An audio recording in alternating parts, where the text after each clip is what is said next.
It's raining outside. We see a huge house with 2 guards at the gate, guarding the place. A man says, "He's a wicked demon. Not only did he take away all my assets, that vicious bastard even cut off my fingers." This person is known as Jin Li Bong, Grandmaster of the Treasure Merchant Alliance.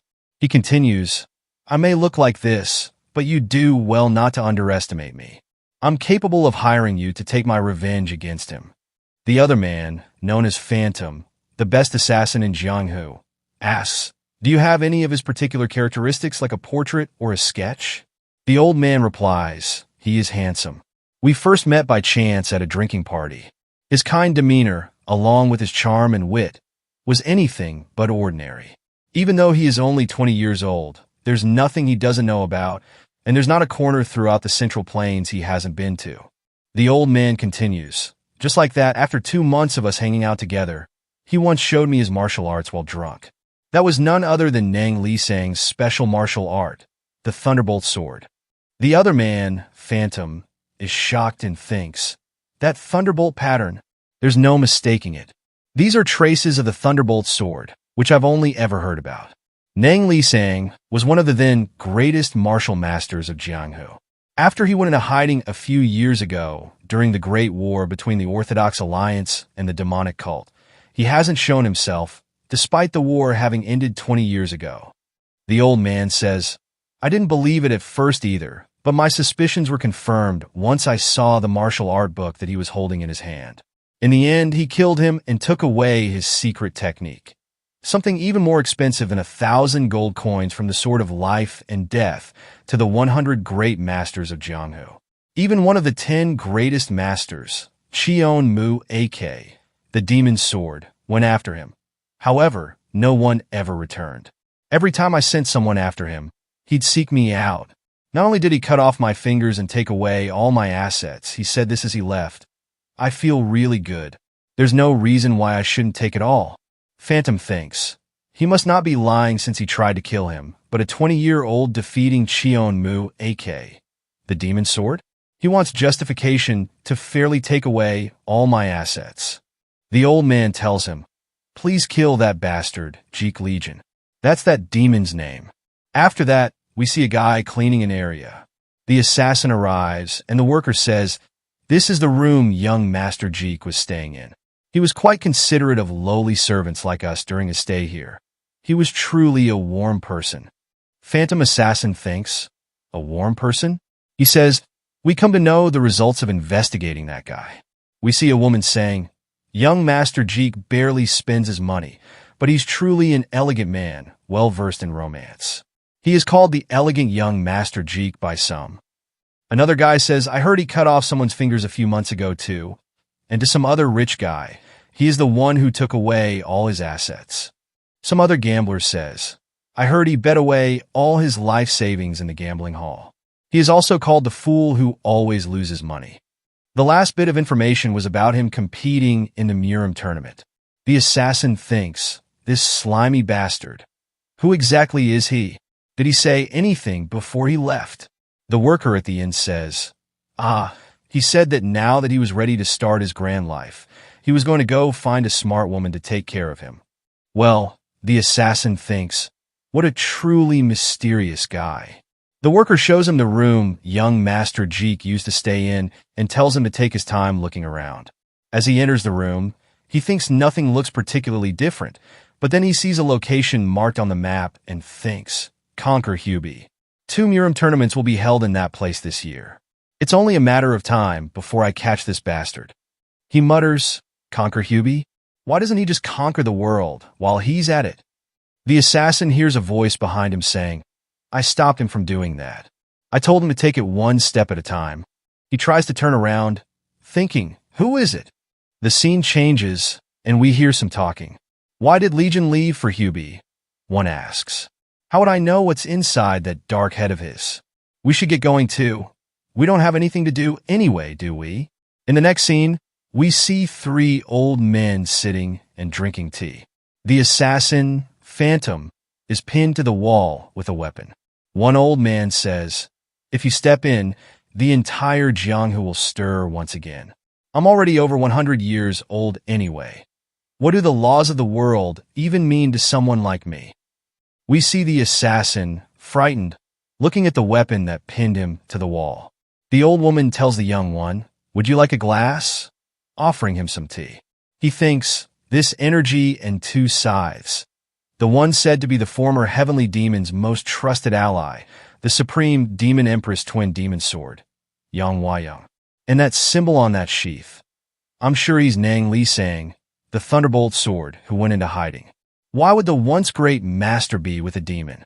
Moreover, that terrifying demonic Qi, Qion Mu AK, the demon sword, that was the thunderbolt sword, Nang Li Sang's special martial art.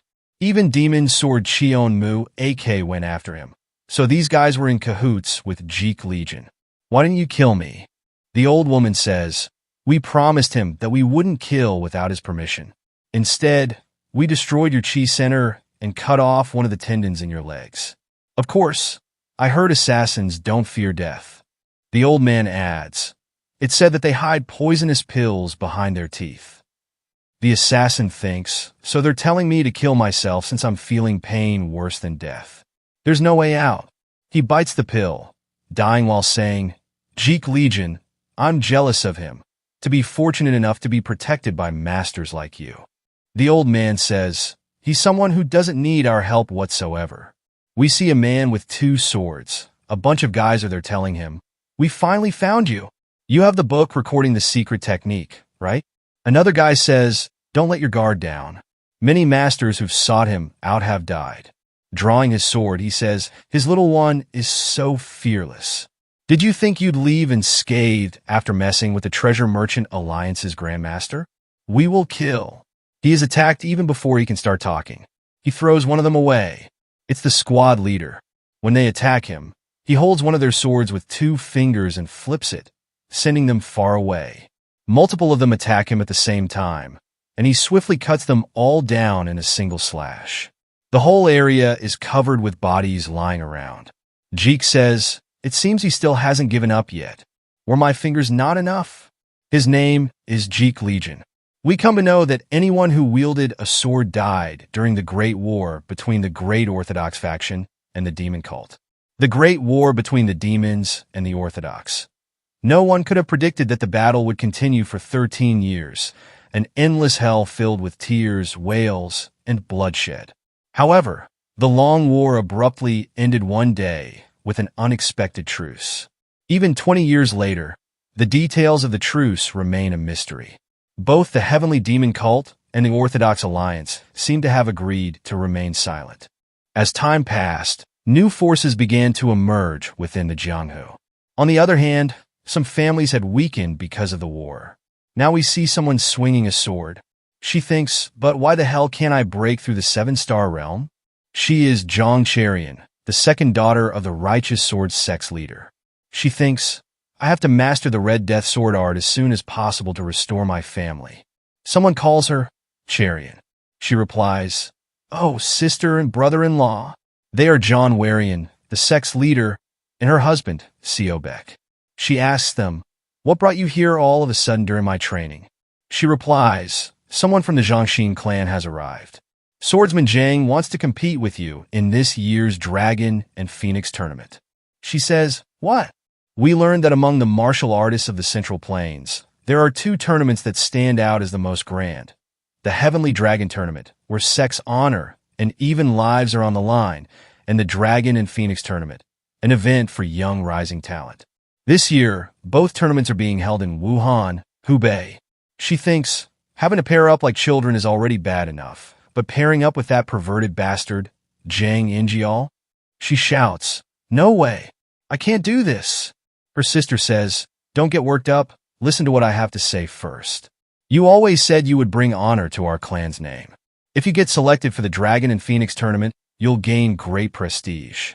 However, if you go against the Zhangxin clan, she runs off saying, I told you I'm absolutely not going.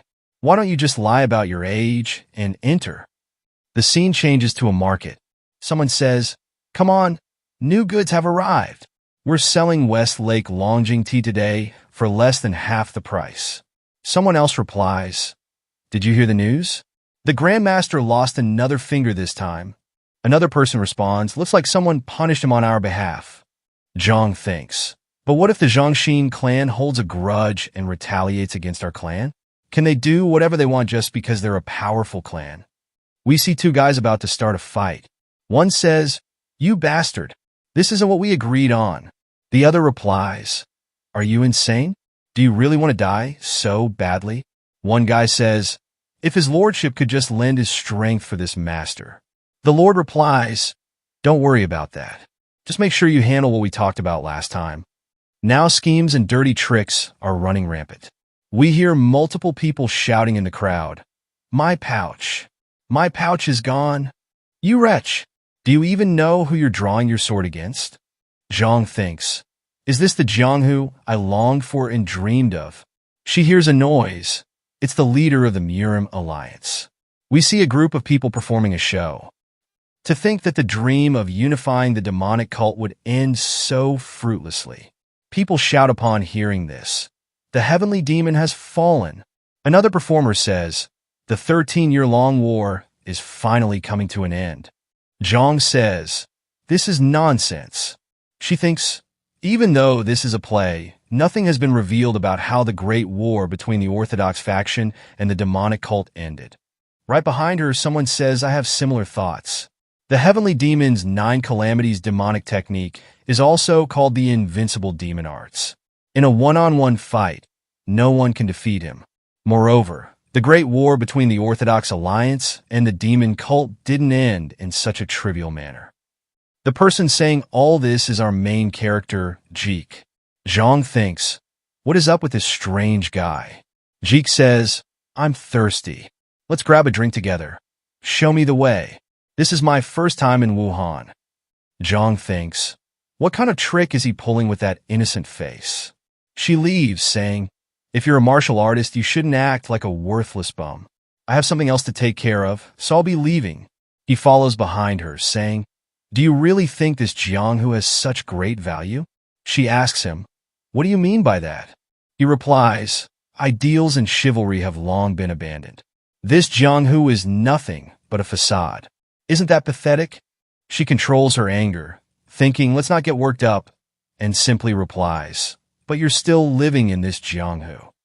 She leaves, saying, this Jianghu is not bad enough to deserve such disrespect.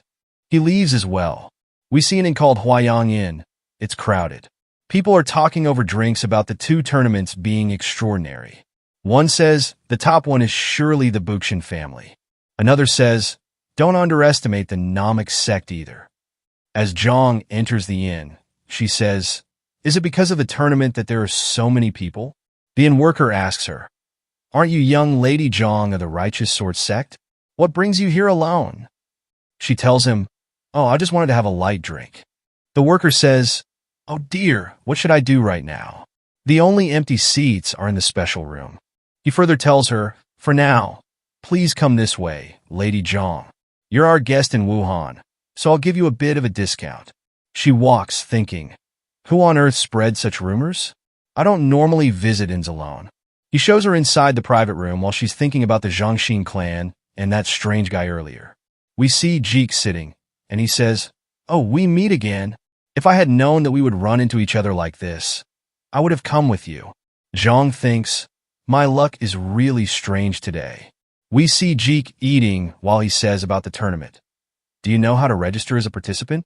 What's the deadline? While looking at the food on the table. Zhang thinks, has he been starving all day? She tells him, you're not seriously thinking about participating, are you? Jeek replies, of course. Pretty girls will gather there in droves, right? I have a face that girls tend to like quite a bit.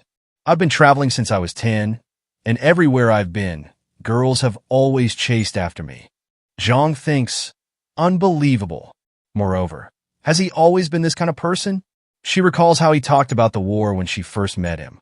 Now he's acting completely differently. Jeek says, and then I realized who the most beautiful woman in the entirety of Jianghu is. It's my mother. She shouts, your mother? Jeek says, what are you disrespecting my mother for just because she's getting older? She shouts, ah, that's not it, and thinks, Damn it, why am I flustered? What did I do wrong? Jeek says, well, that aside, I'm feeling nervous about a big event coming up, so it's making me crave more food. She asks, is it because of the tournament? He replies, no. I'm obviously going to win the tournament. I'm aiming to conquer Hubei this year. She thinks, Hubei? He's going to conquer Hubei? He says, there's a lot to worry about and even more to do. At times like this, I get really hungry. Someone else enters the room, saying, winning the tournament and conquering Hubei? Aren't you being a bit too boastful? He looks at Jeek and says, aren't you young Lady Zhang of the Righteous Sword sect? It's been a while. He is known as Zhang Injial, the successor of the Zhangxin clan. He says, let's have a drink here too. The woman with him says, here shall we? She is Zhang Inwa, his younger sister. Zhang asks, how have you been all this time? Zhang thinks, his habit of scanning my body is still as strong as ever. I want to hit him right now, but I guess I'll hold back. Zhang says, by the way, looking at Jeek, it seems there's someone else here. He throws a coin into Jeek's food and says, it's for the bill. If you're done eating, could you please leave your seat? Jeek replies, I don't think this is enough, though. There's more food coming too. It's certainly not enough. The other guy says, you bastard, go away while I'm being nice. Ah, so you're acting arrogant because you're a member of the Jianghu. Your weapons look enormous. He walks to the weapon, tries to pick it up, but thinks, what this blade? Why is it so heavy? If I turn back here, there'll be no humiliation worse than this. Even I have to use my internal energy. He picks it up a little and says, it's quite heavy. So you use this blade to train your muscles. Jeek takes it from his hand and easily swings it, saying, this isn't for training, though. He says, you bastard, it's obviously a tool for training. Jeek says, no, this is mine. I'm correct, though. The other guy gets fired up, saying, are you trying to joke around with me right now? Releasing his internal energy, we see Zhang interrupt them, saying, stop it. We're at an inn. Everyone is shocked. The other guy says, looking at me with such a hot gaze, are you interested in me? He grabs her hand and says, well, we'll be joining the Dragon and Phoenix tournament together anyway. It'd be a good idea to get to know each other before that. She takes her hands off, saying, I'm sorry, but I've decided to participate with someone else. He gets mad, saying, what? Why? She says while trembling, because using your family's power to impose things onto me is a petty and shameful act. He says, getting mad, so who are you participating with? She says, that's Jeek. Entering, Jeek says, me. I'm going with her. She'll be with me. The other guy shouts, what? His sister enters, saying, do you know who you're talking to? Jeek replies, I don't. Do you know who I am? The girl says, of course not. Jeek says, a person has two types of reactions when faced with the unknown. Either they dismiss it or they fear it. But you're doing both. You're dismissing me because you don't know me while hoping that I'll be afraid of that guy. Quite contradictory, don't you think? She replies, I'm not sure. The other guy says, you certainly have some guts. Jeek replies, you see, I eat everything. Well, they say people who eat well also speak well. The other guy looks furious, as if about to break the table Jeek was sitting on. Jeek says, be careful not to spill the food. The other guy decides to leave, saying, then I'll see you at the Dragon and Phoenix tournament. The other rushes after him. His sister gives a look to Jeek, saying, I'll see you again. Then we see Zhang thinking, I'm in big trouble. Considering Zhang Injial's temper, he'll be in danger too. Jeek says, now that we're at this point, let's just participate in the tournament. I'll revise my plans. She replies, revise? But weren't you planning on participating to begin with? He says, yeah, that's why I have to revise it. Don't tell me when you said you want to participate. You were talking about the Heavenly Dragon tournament. He says, of course. She asks him, why would you stay still with such amazing martial arts skills? Why didn't you give them a good beating? He replies, I don't fight little kids. Zhang thinks excuses. Jeek says, at least those kids aren't the reason behind this Jianghu's rot. She thinks, you say that with such a serious expression. It sounds like you're telling the truth. We hear the minion of Zhang, the guy from earlier, telling him, it seems like Lady Zhang likes young Master Zhang a lot. She was obviously trying to make you jealous. It looks like she doesn't plan on winning at all. To think she rejected young Master Jang and entered the tournament with that laughable guy. We see Jang thinking, laughable guy? That blade earlier was certainly not one to be held lightly. It's my first time seeing him. Who exactly is he? And that arrogant wench. How dare she reject me? I'll make those two repent for what happened today to the bone. We see the righteous sword sect. Her older sister says, Cherian rejected young Master Jang's offer in one go. I heard young Master Jang is wreaking havoc at the Arathal because he's upset. The other woman says, Ryan rejected him. I was worried because the rumors about young Master Jang weren't good anyway. It's in Su Ae, she replies. But we don't know what young Master Jang will do with that temper of his. She says, Cherian is still young. We can't make her sacrifice herself for the family. It's not just about the family.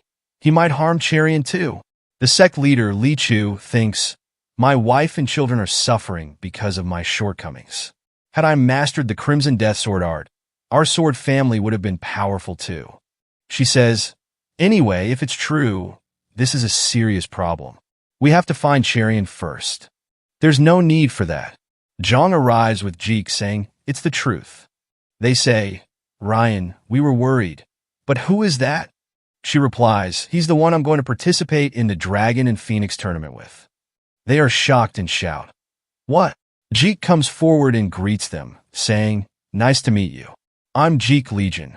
He takes a pot in his hand and says, is that porcelain from the Fujian region? How much did you pay for it?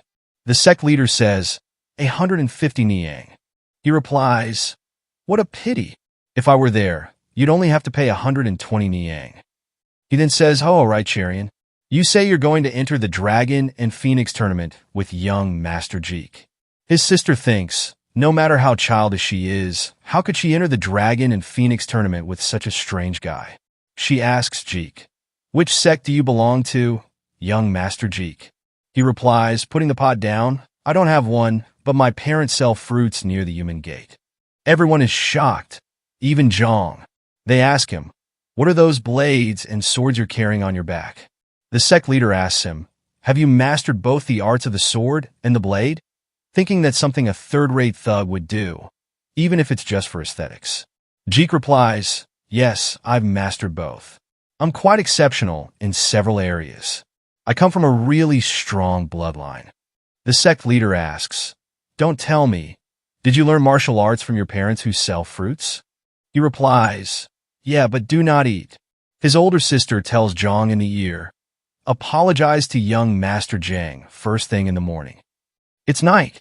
We see Zhang thinking, I brought him home for now in case Jang Injial tries to do something to him, but what should I do? She sees Jeek there and asks him, are you unable to sleep? He replies, I can't sleep when I change locations. Moreover, there's something I must do tonight. She asks, something? He says while making a fist, I'm going to send off a few guys today. She thinks, why is he saying such a brutal joke so seriously? Was the fruit shop something he was joking about too? She asks him, what kind of person are your parents? I heard that your mother is beautiful. What is your father like? He replies, my father tries to take care of everything while abiding by the rules. That's good, but he also imposes those rules on me, which is the problem. My parents are opposed to me entering the Jianghu, especially my father. Zhang thinks, indeed his parents are not a part of the Jianghu, so they must be worried about their son. Jeek says, they say they're worried about the Jianghu. Zhang thinks, I understand that too. Anyways, my parents are also worried about me. However, now that we're at this point, he looks at her and changes the topic, saying, by the way, I think I digested all my dinner already because it only had vegetables. Will they serve meat dishes tomorrow? She smiles, saying, what? Stop saying such foolish things. Leave this place after breakfast tomorrow. He stares at her. She asks him, what's wrong? He asks her if she's worried about him. She blushes, saying, nonsense. I'm worried about the people you're going to meet in the future, and leaves. We see a different building, a group of guards sitting beside the fire. One of them says, that young guy was trembling with a sword in his hand, trying to seek revenge for his father. How could I pretend not to notice? I had no choice but to send him to his father's side. They all laugh. Another one says, I suppose you just saved a poor kid from becoming an orphan. They see Jeek and say, "Who's that bastard?" and ask him, "Who are you, and why are you standing there like that? Do you know where you are?" He replies, "The Dark Hub, a place known as the Wandering Market." They say, "You knew that and still came? The world has become kind, I see. Even little kids are roaming around here." Jeek says, "If little kid comes out of your mouth once again, you're going to die." The other guy walks up to him, saying, "I was going easy on you because you're a little kid, but you have no manners." Jeek easily dodges him and kills him using his hands. The others are still watching, laughing. One of them says, "That idiot. Are you going around getting beaten up by kids now? Just give everything up and go help with your mother's business." He falls to the ground, and Jeek takes his sword. The others are shocked. Jeek says, "This time, it is extremely important to me. This is the day I take my first steps toward the future, so I have no choice but to steel my resolve." The others get up, saying, "What nonsense are you on about?" He moves in on them and says, "That means even those whom I'd usually let go," slashing them all three at once. He continues, saying, "I'll have to kill today." He moves in, and all the people and guards are dead. The whole room is full of bodies. He pushes the door and sees the fat leader along with his subordinates sitting there. Jeek takes a look at them. He moves forward and smells something. He says, "What a great atmosphere." The fat lord says, "Are you here as a guest? Who are you here to buy that you're making such a fuss about? This gluttonous emperor of the Dark Hub." Jeek says, looking at him, "The most expensive person in this room." The leader thinks, "How dare a chick who's wet behind the ears want to buy me?" He says, "Look, would a young guy like you even have that much money?" Jeek asks, "How much is it?" The fat leader says, 500,000 niang. Jeek throws 500,000 niang to the ground, saying, "Is the deal sealed then?" The fat leader thinks, "I thought he was all talk, but he has that much money too. It looks like there's more money in that bag." He says, "What if I increase the price?" Jeek says, "I'll be disappointed." The fat leader says, "What if I kill you and take that money?" Jeek replies, "I'll be even more disappointed." He then sends the grills, saying, "I'll disappoint you a bit." We see Jeek in the middle of the girls. The fat leader thinks that the moment you stepped into this room, you were caught. It's the pinnacle of sorcery that paralyzes a man's reason. An illusory, blissful dance. He blocks the attack from the woman and says, "That was a good dance," while taking her hairpin, which she used to attack him, and throws it, saying, "Although it wasn't good enough to kill me." He breaks the lamp, from which a strange smell comes, behind the fat lord. The woman says, "What? The sorcery has been undone." The fat leader thinks that Brat figured out that they were using a soul manipulation technique. In an instant, he points at the fat leader and says, "Are any of you here because you like that guy?" All the girls say, "Of course not." Jeek asks them, "Were you dragged here by force? Leave. Don't worry about the aftermath." The woman says, "You want us to leave?" But Jeek replies, "You must be scared of leaving right in front of him. But still, you must muster up the courage to leave now, so that you can live well after this. Don't you think?" The fat leader laughs and says, "What an impressive speech. Very well, I'll let you go. Only after cutting off your limbs, though." Jeek says, "Really? I'll slice you up alive then." The fat guy thinks, What's this murderous intent?" He hears the woman saying, "Thank you to Jeek. Hey, say as you said, we'll muster the courage. Furthermore, we won't forget your kindness for giving us such a big amount of money." He replies, "You'll need it to start a new life. Sisters, have a good life." The fat guy gets furious and thinks, to think that this great gluttonous emperor would freeze up because of that sleazy bastard's murderous intent. I can only watch as those things run away. What has he reduced me to? I feel so awful. He releases his energy, and his hands grow large, breaking the floor beneath him. He gets huge and says, "I shall lick you with my special martial art, gluttonous emperor's body protection art." Jeek says, "You'll have to endure quite the beating to get even bigger." The fat guy attacks, but Jeek dodges it.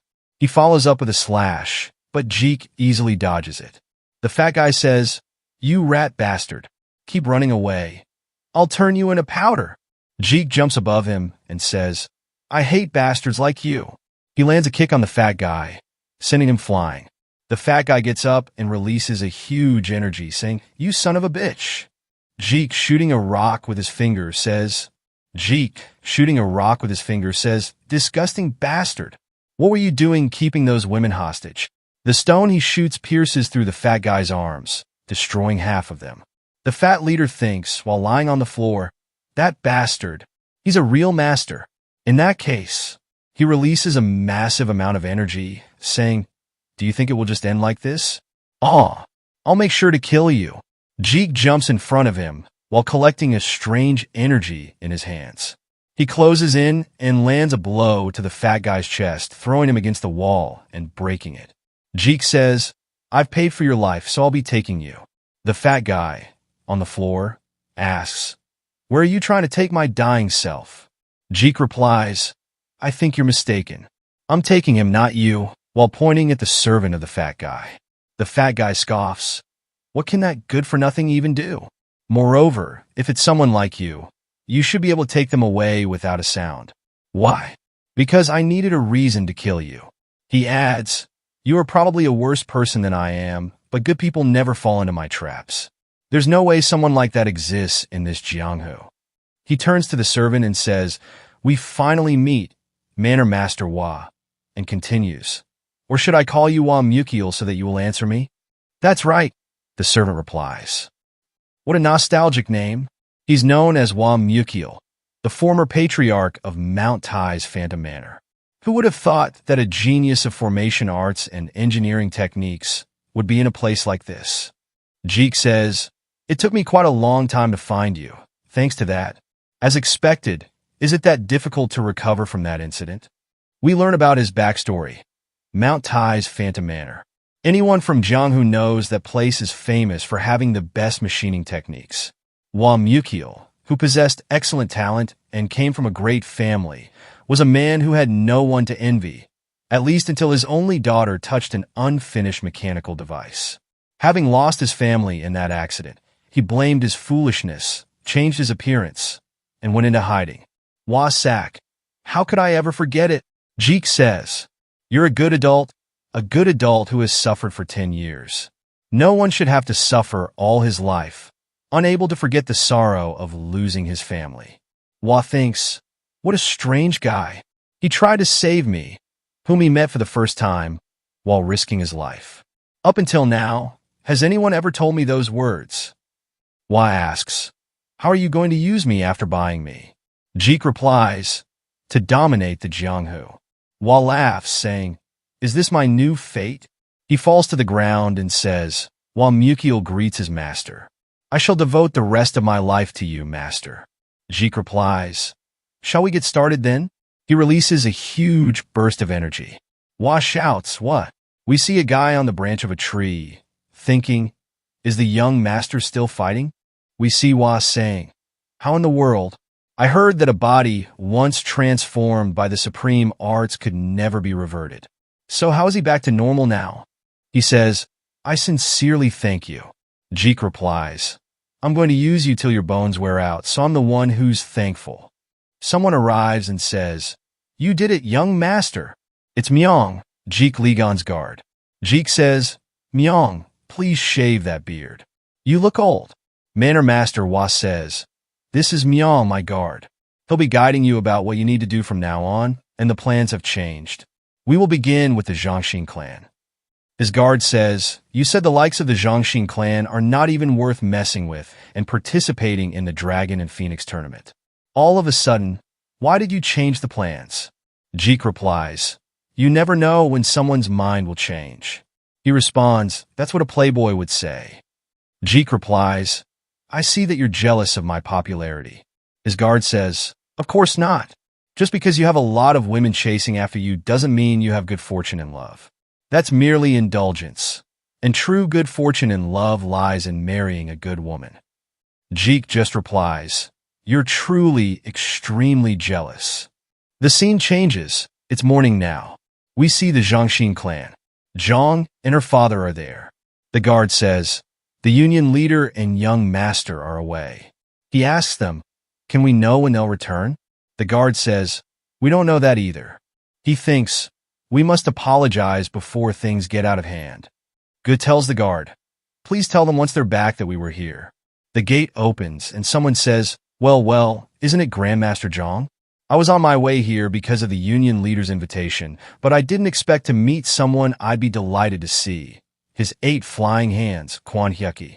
He says, long time no see, Grandmaster Quan, and thinks, I did hear that the Zhongxin clan's leader was showing off his power by inviting skilled individuals, but it looks like he's selective about who he invites. The other guy says, it seems like we both have some free time. How about we grab a drink? It'll be on me? Oh, shall we? We see Zhang, the guy who messed with Jeek in the inn, looking through the window. The scene changes to Spring Breeze Inn. We see him pouring a drink, saying, please take this. It's bear bile wine that's hard to obtain. He replies, I got the pleasure of tasting this precious wine thanks to Grandmaster Quan. He replies, by the way, it seems like the Zhongxin clan's leader was very upset. The sect leader says, please put in a good word for us if the opportunity arises. He says, haha, don't worry too much. I'll put in a good word for you. Kids can fight. It's normal. Zhang is thinking about Jeek as she brought breakfast for him, but he wasn't there. The maid informs her, it seems he left last night. Zhang says without a word, and she's eating while thinking. He was whining about wanting to have meat and whatnot. Why did he leave all of a sudden? He must have left Wuhan by now, right? We had a good time and even got to enjoy some good wine thanks to you. It'll be my treat next time. While they are thanking the other master, he shouts, oh dear. It seems I've forgotten something urgent that I have to attend to. I'm leaving first. See you next time. He runs without paying. Now the inn owner hands him the bill. He's shocked, thinking, no way. 120 niang for a bottle of wine? Moreover, the price of these side dishes is beyond common sense. He says, I don't have much money right now. Can I come back tomorrow? She says, we don't accept credit, but we can't overlook your circumstances. Until you bring the money, your daughter can stay here. They are surrounded by guards. He says, are you holding my daughter hostage? She says, you can consider it collateral. If you don't have the money, your daughter can entertain guests too. The sect leader thinks, is she out of her mind? This must not be a normal wine house. Moreover, all of them have an unusual aura. Either they're as strong as me, or someone pops up saying, we meet again, sect leader. It's Jeek. He says, young Master Jeek. Zhang asks him, what brought you here? He replies, I'm here to drink, of course, but Nunim, the wine tastes a bit strange. Did you mix something in it? He asks the hotel owner. She shouts, what do you mean? Jeek says, I heard that big shots come here. Do you sell fake wine to those people too? People start to notice. She tells Jeek, it seems like you're drunk. Please lower your voice. Jeek shouts loudly. The bear bile wine they sell here is fake. Fake bear bile wine. Everyone comes there. The owner says, a drunk customer is causing a ruckus. Please don't mind him. Jeek says, a ruckus? I'll show the proof to everyone here. If I can prove that this wine is fake, I will take everything this place has earned today. The owner says, and if you fail? Jeek replies, you can brew liquor with my gallbladder. They arrive outside in the backyard. Jeek shouts, everyone, please come outside.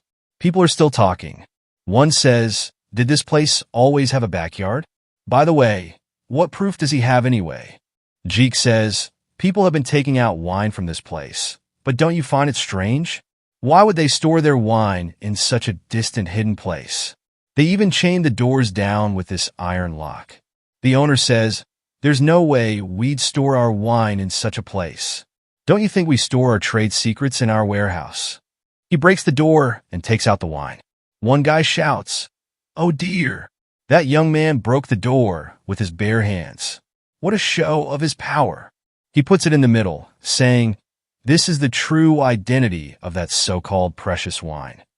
The owner thinks, I must stop him. If the guests see that, now that things have come to this, I have no choice but to kill him first and take away the wine. While aiming for a gap within the chaos, Jeek breaks the pot, and along with the wine, insects come out of it. Everyone shouts, Why are there bugs in the wine? He offers it, saying, Then, do any of you want to try it? The people in the crowd say, I'm good, feeling disgusted. Jeek says, How can I prove it if no one tries it? He shouts, Anyone? A man in the crowd responds, Stop it, bastard. I've never heard of them making beer, bile wine with such insects. He takes the insects and says, This insect is called the back-painted insect. It's called that because its back resembles a piece of art. The man asks, So what about it? Jeek replies, That back-painted insect tastes almost exactly like bear bile, especially its excretion. It's so similar that no one with an ordinary sense of taste would notice. Someone walks in saying, How do you know that? The inn owner is shocked and says, Elder Yang In Young. He's the Southern Peak Alliance leader. After the 13-year-long Great Orthodox Demonic War, having suffered significant losses, the 9 great sects and the 4 great families sealed their doors, and the demonic cult began living in seclusion. Taking advantage of that void, 4 major forces established themselves as the strong players in the Jianghu, among them the Northern Heaven Supreme Family and the Southern Peak Alliance, which are the biggest forces. Everyone bows to him. So this ordinary-looking old man is one of the most powerful people in the current Jianghu. He says, I heard that the back-painted insects only live in the south. How do you know about them? Jeek replies, I've wandered around a lot ever since I was young. The old man responds, Seems like your knowledge is quite vast. Who are you? Jeek replies, I'm Jeek Legion, the eldest son of drifting clouds and flowing water. The old man says, Drifting clouds and flowing water? Jeek replies, I meant the best fruit merchants on the outskirts. The old man laughs and thinks, Is he intentionally hiding his identity? How wonderful. His subordinate thinks, To think the alliance leader would be interested in such a kid. How odd. He's Maqui's squad leader. The old man asks him, Ho-ho, would you? Jeek replies, I shall give it a try. He takes it from Jeek and tries it, looking at the inn owner saying, Why, you blasted little. This is the same as what we had earlier. Everyone in the crowd is astonished and exclaims, What? So, we really just drank. They gang up on the inn owner while she shouts, Please calm down. I'm being framed. They ask her to bring the real thing if that's the case, or give them her head. She tells the guard, You damn guys. What are you doing? Why aren't you stopping them? She says, Do you know who's behind me? You'll all die if you mess with me. The sect leader says, Young Master Jeek, if it weren't for you, we would have been in great trouble. Thank you very much. Jeek responds, Of course. If not for me, who would do such an awesome thing? He adds, You're right. Jeek smiles and says, From now on, I'll be looking forward to being treated as your savior. Shall we leave now? I think I'll have to inconvenience you for the time being. There are no empty rooms in Wuhan because of the tournament. The Southern leader says, What an interesting guy. No, he's more than that. His subordinate says, Pardon? The old man says, From the moment I saw him, that feeling, which I had forgotten so long ago, rushed back in. He releases his energy and says, A combination of tremors, excitement, dispiritedness, and ambition is stirring up inside me, like the day the Southern Peak Alliance fell into my hands. I have no idea why I'm feeling this way. The subordinate thinks, the Alliance leader that I know has enough insight to see through just about anyone, but he says he doesn't know? Does that mean that guy is that special? That night, we see a man running, thinking, I must alert them at all costs. The fate of the Jianghu depends on this. A man follows behind him and thinks, Shit, he has already caught up. The first man shows his ID, saying, I'm from the Orthodox Alliance. The other man thinks, There's no mistaking it. That's the Orthodox Alliance's identification tag. He says, I'm Myung of the Northern Heaven Supreme Family. We don't have time, so I'll get to the point. We must cancel the Dragon and Phoenix tournament and the Heavenly Dragon tournament. A group called the Flying Swallow Association is brewing a big conspiracy in this tournament.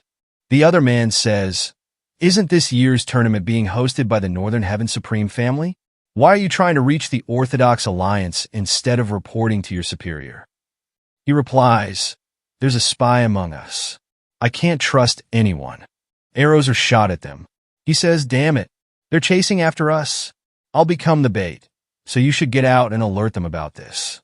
He asks him, hasn't this information leaked anywhere? He replies, you're the first to know.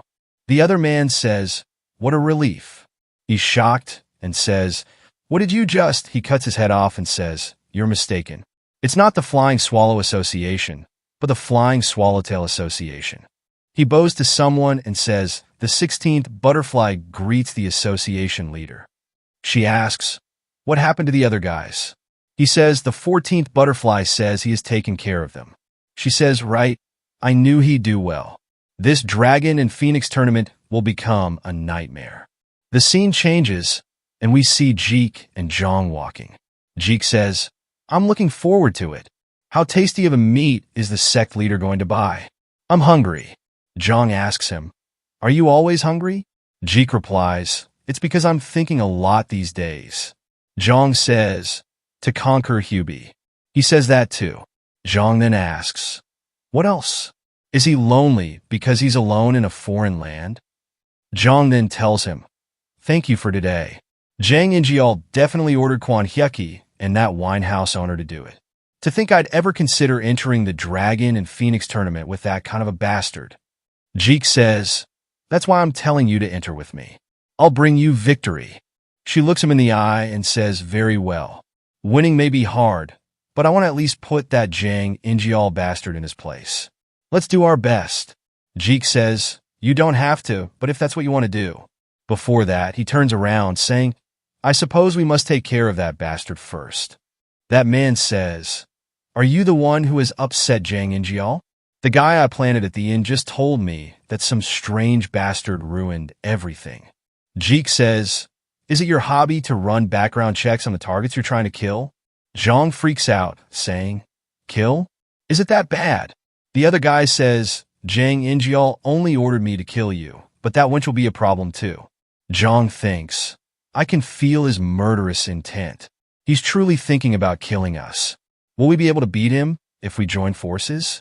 But I've never slashed someone in real life before. She asks Jong, do you have any experience in real combat? But Jeek crawls back to her, saying, please save me.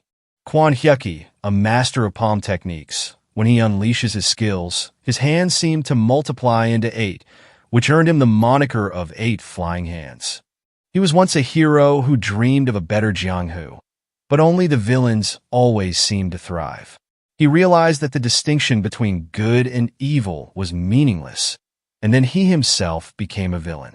Jong thinks, to think that I have to face such a guy alone, the difference in skill and experience is like heaven and earth. Jeek tells her, for now, draw your sword. She thinks, yeah, I can't just stand here and let this happen. The other guy, Quan, says, you seem eager to die first. He moves forward. Jong thinks, so fast. I need to use my movement technique too. She trips on a root and falls behind, but luckily she dodges it by getting down. In terror, she thinks, this is completely different from when I practice.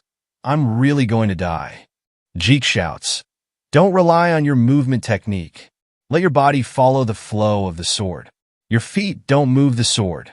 The sword moves first, and then your feet follow. Jong thinks, all right, let's focus solely on the sword. The other guy, Quan, says, little girl, you're quite the talker for someone who's hiding at the back. Jong attacks him and thinks, if I get pushed back, both of us will die. She launches many slashes. The other guy blocks them with his hands and says, how ridiculous do you think these childish tricks will work on me? He attacks her, throwing her back. Jong thinks, damn it, I really can't handle this. What should I do? Jeek says, by the way, doesn't something seem off? Jong asks, what? Jeek says, your sword technique is normally quite heavy, so why are you moving so daintily? She thinks, the Crimson Death Sword art. The Crimson Death Sword art features a variety of changes in footwork and irregular swordplay. It's based on agile movement. Is he saying that the method I've trained in for over 10 years is wrong? Moreover, what does this guy know about the Crimson Death Sword art? He's the one begging for his life. Jeek says, right now, you look like a turtle that should be in water, stuck on land. Jong thinks, but I have been feeling like I've been wearing clothes that don't fit me for a long time now. Ever since I reached the 7-star realm, it feels like I'm being blocked by a wall. Could it really be what the guy is saying?